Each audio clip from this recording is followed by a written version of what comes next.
শুরুতে জানিয়ে দেব, গাজা যুদ্ধ বন্ধ করার পথে আমেরিকা প্রতিবন্ধকতা সৃষ্টি করছে অভিযোগ ইরানের। জানিয়ে দেব, ইউক্রেনকে দিয়ে রাসায়নিক হামলার সম্ভাবনা ন্যাটোর। এছাড়া রয়েছে ন্যাটো সম্মেলনে ফিলিস্তিন ইস্যু, পশ্চিমাদের ভণ্ডামি বন্ধ করতে বললেন স্পেনের প্রধানমন্ত্রী। সর্বশেষ জানিয়ে দিব, ইউক্রেনের বিভিন্ন শহরে রাশিয়ার ক্ষেপণাস্ত্র হামলায় শিশুসহ নিহত ৩৭। এতক্ষণ শুনছিলেন গুরুত্বপূর্ণ সংবাদ শিরোনাম, এখন জানিয়ে দিব বিস্তারিত। গাজা যুদ্ধ বন্ধ করার পথে আমেরিকার প্রতিবন্ধকতা সৃষ্টি করছে অভিযোগ ইরানের। গাজা উপত্যকায় নিরীহ ফিলিস্তিনি জনগণের উপর ইহুদিবাদী ইসরায়েলের চলমান গণহত্যার জন্য সরাসরি মার্কিন যুক্তরাষ্ট্রকে দায়ী করেছেন ইরানের অন্তর্বর্তীকালীন পররাষ্ট্রমন্ত্রী আলী বাকেরি কানি। তিনি বলেছেন, একমাত্র বহু মেরুকেন্দ্রিক বিশ্ব ব্যবস্থা বিশ্বের শান্তি ও স্থিতিশীলতা প্রতিষ্ঠা করতে পারে। জাতিসংঘের নিরাপত্তা পরিষদের দুটি গুরুত্বপূর্ণ আলোচনায় অংশ নিতে আলী বাকেরি কানি নিউ ইয়র্কে পৌঁছে এই মন্তব্য করেন। বহুমেরুকেন্দ্রিকতা ফিলিস্তিনি বিষয়ে এই দুটি আলোচনা অনুষ্ঠিত হবে। বহুমেরুকেন্দ্রিক বিশ্ব ব্যবস্থার গুরুত্ব তুলে ধরে ইরানের পররাষ্ট্রমন্ত্রী বলেন, এক মেরুকেন্দ্রিক মার্কিন বিশ্ব ব্যবস্থা শুধু যে বিশ্বের শান্তি, নিরাপত্তা ও স্থিতিশীলতা প্রতিষ্ঠা করতে পারেনি তাই নয়, সেই সঙ্গে গুরুত্বপূর্ণ আন্তর্জাতিক ইস্যুগুলো চরম অচলাবস্থার মুখে পড়েছে। তিনি এই ক্ষেত্রে গাজা উপত্যকার উপর চলমান ইসরায়েলি পাশবিকতার কথা তুলে ধরেন। আলী বাকেরি কানি বলেন, গাজায় চলমান গণহত্যা বন্ধ করার পথে আমেরিকার চরম প্রতিবন্ধকতা সৃষ্টি করেছে। বহুমেরুকেন্দ্রিক বিশ্ব ব্যবস্থার প্রতিষ্ঠাকে এই অবস্থার উত্তরণের একমাত্র উপায় বলে বর্ণনা করে ইরানের শীর্ষ কূটনৈতিক বলেন, ব্রিক্স ও সাংহাই সহযোগিতা সংস্থার মতো গুরুত্বপূর্ণ আন্তর্জাতিক সংস্থাগুলোর সদস্য হিসেবে ইরান একটি বহুপাক্ষিক বিশ্ব ব্যবস্থার প্রতিষ্ঠার লক্ষ্যে কাজ করে যাবে। এদিকে ইউক্রেনকে দিয়ে রাসায়নিক হামলার সম্ভাবনা ন্যাটোর। রাশিয়ার সঙ্গে যুদ্ধে ইউক্রেনের প্রতি ন্যাটোর সমর্থন অব্যাহত রয়েছে। ওই সমর্থনের ধারাবাহিকতায় ইউক্রেন নিয়ে দ্বিতীয় আন্তর্জাতিক বৈঠক আয়োজন এবং আমেরিকার সঙ্গে যুক্ত নয় এমন কিছু দেশের সঙ্গে নিষেধাজ্ঞা নবায়ন এবং রাশিয়ার উপর রাসায়নিক যুদ্ধের আশঙ্কা, এগুলো গত কয়েকদিনে ইউক্রেন ও রাশিয়ার মধ্যে যুদ্ধের গুরুত্বপূর্ণ কিছু খবর। ইউক্রেন যুদ্ধ এখনও চলছে, যখন ন্যাটো সদস্য দেশগুলো যুদ্ধ চালিয়ে যেতে ইউক্রেনকে নানাভাবে সমর্থন দিচ্ছে। পার্স টুডের মতে, পশ্চিমা দেশগুলো শুধু ইউক্রেনের যুদ্ধ অব্যাহত রাখার উপরই জোর দেন না, বরং রাজনৈতিকভাবে বিশ্বকে আরও বেশি মেরুকীকরণ করার চেষ্টা করে। ইউরোপীয় ইউনিয়নের ইরানের বিরুদ্ধে নিষেধাজ্ঞা আরও 1 বছর বাড়িয়ে দেবে দাবি করছে। ইরান ইউক্রেনের যুদ্ধে রাশিয়াকে ড্রোন নির্মাণ এবং উৎপাদনে ব্যবহৃত সরঞ্জাম দিয়ে সাহায্য করছে। ইউক্রেন ঘোষণা করেছে, তারা আগামী কয়েক মাসের মধ্যে রাশিয়ার সঙ্গে ইউক্রেনের যুদ্ধে শান্তির লক্ষ্যে দ্বিতীয় আন্তর্জাতিক বৈঠক করতে যাচ্ছে। ইউক্রেনের প্রেসিডেন্ট ভলোদিমির জেলেনস্কি ঘোষণা করেছেন, কিয়েভে রাশিয়ার সঙ্গে যুদ্ধে শান্তির সম্ভাবনা নিয়ে দ্বিতীয় আন্তর্জাতিক সভা করতে সক্ষম হবে। জেলেনস্কি বলেছেন, আমি নভেম্বরে একটি সর্বাত্মক বৈঠক করার জন্য পরিপূর্ণ প্রস্তুতি নিয়েছি। গত মাসে ইউক্রেনে সুইজারল্যান্ডে প্রথম শান্তি বৈঠক হয়েছিল। সেখানে 92টি দেশের প্রতিনিধি উপস্থিত ছিলেন, কিন্তু যুদ্ধের অপরপক্ষ রাশিয়ার এই বৈঠকে উপস্থিত ছিলেন না। রাশিয়া এখন ঘোষণা করেছে যে মস্কোর এই বৈঠকে অংশ নেবে না এবং দ্বিতীয় বৈঠকের পরিকল্পনা সম্পর্কে কোনো আইডিয়া নেই। ইউক্রেনের শান্তি বৈঠক গত 1 মাস আগে সুইজারল্যান্ডের আমন্ত্রণে অনুষ্ঠিত হয়েছিল। উল্লেখযোগ্য কোনো সাফল্য ছাড়াই ওই বৈঠক শেষ হয়। চূড়ান্ত বিবৃতিতে এই অঞ্চলে শান্তি অর্জনে সুনির্দিষ্ট সমাধানের প্রস্তাব করা হয়নি। রাশিয়ার প্রতিরক্ষা মন্ত্রণালয় জানিয়েছে, তাদের দেশের আকাশসীমার বিভিন্ন অংশে 13টি ইউক্রেনীয় ড্রোন ধ্বংস করা হয়েছে।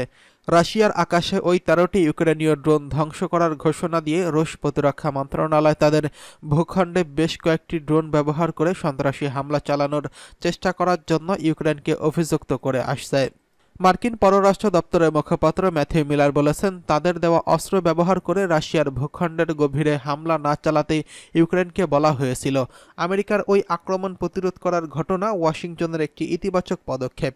ব্রিটেনও কিছুক্ষণ আগে ঘোষণা করেছে, তারা ইউক্রেনকে রাশিয়ার ভূখণ্ডে হামলার জন্য তাদের ক্ষেপণাস্ত্র ব্যবহার করতে দেয়নি। এদিকে ন্যাটো সম্মেলনে ফিলিস্তিন ইস্যু, পশ্চিমাদের ভণ্ডামি ছাড়তে বললেন স্পেনের প্রধানমন্ত্রী। এবারের ন্যাটো সম্মেলনে ইউক্রেনের যুদ্ধের জন্য রাশিয়ার তীব্র সমালোচনা করে কিয়েভকে এক ঝাঁক সহযোগিতার আশ্বাস দিয়েছেন পশ্চিমারা, কিন্তু ফিলিস্তিন ইস্যুতে বরাবরের মতোই চুপ রয়েছে তারা।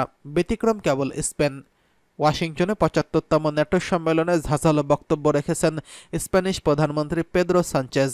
ইউক্রেন ইস্যুতে সোচ্চার, আরও এক ফিলিস্তিনি ইস্যুতে চুপ থাকায় ন্যাটো নেতাদের ভণ্ড বলে কটাক্ষ করেছেন তিনি।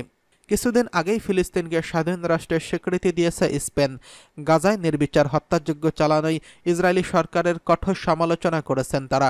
ন্যাটো সম্মেলনে পশ্চিমা নেতাদের উদ্দেশ্যে স্প্যানিশ প্রধানমন্ত্রী বলেন, আমরা যদি জনগণকে বলি আন্তর্জাতিক আইন রক্ষার জন্য আমরা ইউক্রেনকে সমর্থন করছি, তাহলে গাজার প্রতি আমাদের করণীয় একই। তিনি বলেন, আমাদের একটি সামঞ্জস্যপূর্ণ রাজনৈতিক অবস্থানে থাকা উচিত, যেখানে কোনো দ্বিচারিতা থাকবে না। সানচেজ বলেন, ফিলিস্তিনিদের এই ভয়ানক মানবিক সংকট বন্ধ করতে বিশ্বকে চাপ দেওয়া দরকার। এ সময় ফিলিস্তিনি রাষ্ট্রের জন্য একটি আন্তর্জাতিক শান্তি সম্মেলনের আহ্বান জানান স্প্যানিশ প্রধানমন্ত্রী। তিনি বলেন, আমাদের অবিলম্বে এবং জরুরি ভিত্তিতে যুদ্ধবিরতির জন্য শর্ত তৈরি করতে হবে। লেবাননের সংঘাত বৃদ্ধির সত্যিকারের ঝুঁকি রয়েছে। স্প্যানিশ প্রধানমন্ত্রী জানান, তিনি গণতন্ত্র ও স্বাধীনতা এবং ইউক্রেনের মতো একটি দেশের অস্তিত্বের অধিকারকেও সমর্থন করেন। এদিকে ইউক্রেনের বিভিন্ন শহরে রাশিয়ার ক্ষেপণাস্ত্র হামলা, নিহত ৩৭। ইউক্রেনের বিভিন্ন শহর জুড়ে ব্যাপক ক্ষেপণাস্ত্র হামলা চালিয়েছে রাশিয়া। এসব হামলায় কমপক্ষে ৩৭ জন নিহত হয়েছেন। বেসামরিক নাগরিকদের উপর এমন একযোগে হামলার ঘটনার তীব্র নিন্দা জানিয়েছে কিয়েভ। এএফপির এক প্রতিবেদনে এমন তথ্য জানানো হয়েছে। কিয়েভের একটি হাসপাতালেও হামলা চালানো হয়েছে। হাসপাতালের কর্মী, উদ্ধারকর্মী সহ কয়েক ডজন স্বেচ্ছাসেবক ওখমাদিত পেট্রিয়ট হাসপাতালের ধ্বংসাবশেষ থেকে লোকজনকে উদ্ধার কাজ করেছেন। একসঙ্গে একাধিক স্থানে এমন ভয়াবহ হামলার ঘটনা এর আগেই ঘটেনি। ইউক্রেনের প্রেসিডেন্ট ভলোদিমির জেলেনস্কি বলেছেন, রাজধানী কিয়েভে এবং দক্ষিণ পূর্ব ইউক্রেনের শহরটিতে কয়েক ডজন ক্ষেপণাস্ত্র নিক্ষেপ করেছে রাশিয়া। তিনি বলেন, কমপক্ষে ৩৭ জন নিহত হয়েছেন, এর মধ্যে ৩ জন শিশু রয়েছে। এছাড়া ১৭০ জন আহত হয়েছেন বলে জানা গেছে। তিনি আরও জানিয়েছেন, রাশিয়া একযোগে ক্ষেপণাস্ত্র হামলায় বেশ কিছু স্কুল এবং একটি প্রসূতি হাসপাতাল সহ প্রায় শতাধিক ভবন ক্ষতিগ্রস্ত হয়েছে। ইউক্রেনের বিমান বাহিনী জানিয়েছে, তাদের বিমান প্রতিরক্ষা ব্যবস্থা ৩০টি প্রজেক্টাইল মিসাইল ভূপাতিত করেছে। ন্যাটোর শীর্ষ সম্মেলনের আগে জেলেনস্কি জোর দিয়ে বলেছেন, রাশিয়ার ক্ষেপণাস্ত্র ধ্বংস করা প্রয়োজন, রুশ যুদ্ধবিমান ধ্বংস করা প্রয়োজন, ইউক্রেনের কোনো নিরাপত্তা ঘাটতি থাকবে না, এমন দৃঢ় পদক্ষেপ নেওয়া প্রয়োজন। ইউক্রেনের বিমান প্রতিরক্ষা ব্যবস্থায় আরও সহায়তা দেওয়ার বিষয়টি ন্যাটোর আলোচ্য সূচির শীর্ষে থাকবে বলে আশা করা হচ্ছে। জাতিসংঘের নিরাপত্তা পরিষদের জরুরি বৈঠকের আহ্বান জানিয়েছেন জেলেনস্কি। এদিকে মার্কিন প্রেসিডেন্ট জো বাইডেন সোমবার ইউক্রেনের বিমান প্রতিরক্ষা ব্যবস্থা জোরদারের নতুন সহায়তার প্রতিশ্রুতি দিয়েছেন। বাইডেন বলেন, ইউক্রেনের বিমান প্রতিরক্ষা ব্যবস্থা শক্তিশালী করতে, তাদের শহর ও বেসামরিক নাগরিকদের রাশিয়া হামলা থেকে রক্ষা করতে সাহায্য করার জন্য নতুন ব্যবস্থার ঘোষণা করব আমরা। ন্যাটোর শীর্ষ সম্মেলনের আগে জেলেনস্কি জোর দিয়ে আরও বলেন, রাশিয়ার ক্ষেপণাস্ত্র ধ্বংস করা প্রয়োজন, রুশ যুদ্ধবিমান ধ্বংস করা প্রয়োজন, নিরাপত্তার কোনো ঘাটতি থাকবে না, এমন দৃঢ় পদক্ষেপ নেওয়া প্রয়োজন। ইউক্রেনে বিমানের প্রতিরক্ষা ব্যবস্থায় আরও সহায়তা দেওয়ার বিষয়টি ন্যাটোর আলোচ্য সূচির শীর্ষে থাকবে বলে আশা করা হচ্ছে।